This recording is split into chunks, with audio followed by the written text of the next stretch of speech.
शक्तीपीठ हायवेच्या संदर्भात संबंधित अधिकाऱ्यांशी माझी चर्चा झाली आहे आणि एकंदरीत कालच मी MSRDC डिपार्टमेंटचे जे प्रमुख आहेत त्यांच्याशीही माझी चर्चा झाली।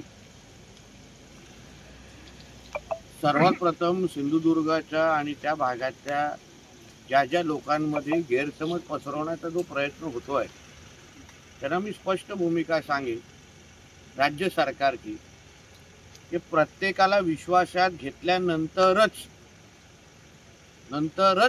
हा महामार्ग होणार आहे। एक दुसरा विषय असा आहे की मी असो, खासदार राणे साहेब आणि जिल्हाधिकारी कार्यालयामध्ये दोन आठवड्या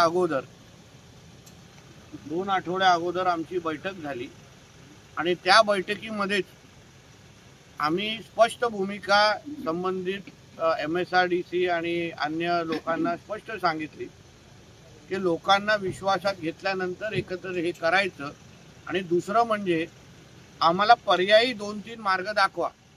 कारण का आता असलेल्या महामार्गाचा जो काही प्लॅन आहे त्याच्यामध्ये आमचं बांदा शहर आणि काही भाग बाधित होत आहेत किंवा बाजारपेठ बाधित होत आहे आणि म्हणून आम्ही सांगितलं की ह्या गोष्टी आम्हाला चालणार नाहीत आणि आता असलेला जो हायवे आहे तो थेट गोव्यामध्ये बाहेर निघतोय।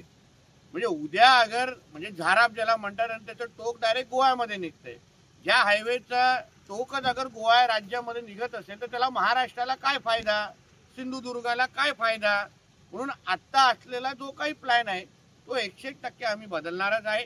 त्या संबंधित कॅबिनेटमध्ये पण आमची चर्चा झाली, संबंधित वरिष्ठ अधिकाऱ्यांची पण चर्चा झाली आणि नंतर दोन जे पर्याय आम्ही जे काही पर्याय सुचवलेले आहेत ते त्याच्यामुळे जो पर्याय नवीन येतो तो 0 पॉइंट किंवा मळगाव या काही भागांमध्ये तो आता शक्तीपीठ हायवे तिथून बाहेर निघू शकतो आणि तिथून मग कोस्टल रोड असो, रेडी असो आणि अन्य विकासाच्या दृष्टिकोनातून महत्त्वाचे असलेले जे मार्ग आहेत तिथून निघेल। लोकांचा कुठेही इकडे तिकडे लोकांना नुकसान होणार नाही किंवा तिकडे हालचाल हलवण्याची गरज भासणार नाही। काही लोकांच्या जे काही शेतीमधून अगर जमीन जात असेल त्याच्याही योग्य पद्धतीने मोबदला त्यांच्याशी चर्चा केल्यानंतर तो दिला जाईल। पण आत्ता जो करंट प्लॅन आहे तो 101% आम्ही बदलणार आहोत। तो आत्ताचा प्लॅन राहणार नाही। स्थानिक आमदार माजी मंत्री दीपक केसरकर साहेबांनी पण कालच सन्मान्य मुख्यमंत्र्यांना या संदर्भात पत्र दिलेलं आहे। त्यांनीही आमची जे काही भूमिका आहे आमच्या सगळ्यांची एकच त्या पातळीवर भूमिका आहे आणि म्हणूनच जे कोण विरोध करण्याचं जे काही नौटंकी सुरू आहे, आम्ही लोकांमध्ये निवडून आलेले लोकप्रतिनिधी आहोत। लोक आम्हाला 8-9 महिन्या अगोदरच आमच्या बाजूने मतदान केलेलं आहे आणि म्हणूनच लोकांची चिंता आम्हाला जास्त आहे, लोकांचा विश्वास आमच्यावर जास्त आहे।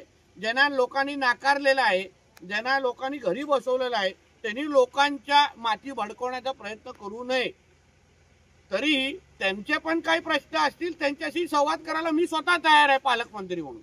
आम्हाला काय उगाच इथे वातावरण खराब करायचं नाही, कोणाचा उगाच इथे कुठल्याही पोलीस बळाचा वापर करायचा नाही। जे आंदोलन करत आहेत, जे काही त्यांची शिष्टमंडळ आहेत, जी काही कुठली तरी समिती केली असेल त्या समितीने पालकमंत्री म्हणून माझ्याशी येऊन बोलावं, त्यांच्या काही प्रश्नांचं उत्तर द्यायचं असेल तर मी तयार आहे आणि आमची भूमिका पारदर्शक आहे। आम्हाला काही लपवालपी करायची नाही। हा हायवे लोकांच्या विकासासाठीच आता जसं आपण नॅशनल हायवे तयार केला N66 त्याच्यामुळे असंख्य विकासाची दालनं उघडलेली आहेत, तसंच हा शक्तीपीठ हायवे पण लोकांच्या विकासासाठीच आहे आणि म्हणून तो मार्ग गोवाकडे न जाता आता मळगाव किंवा 0 पॉइंटवर त्या पद्धतीने आम्ही सुचवणार आहोत आणि मान्य करून घेण्याची जबाबदारी ही आमची असेल। म्हणून ह्या बाबतीमध्ये कुठलाही विरोध करण्याची काही गरज नाही। कोणालाही संवाद करायचा असेल तर मी कधीही त्याच्यासाठी तयार आहे।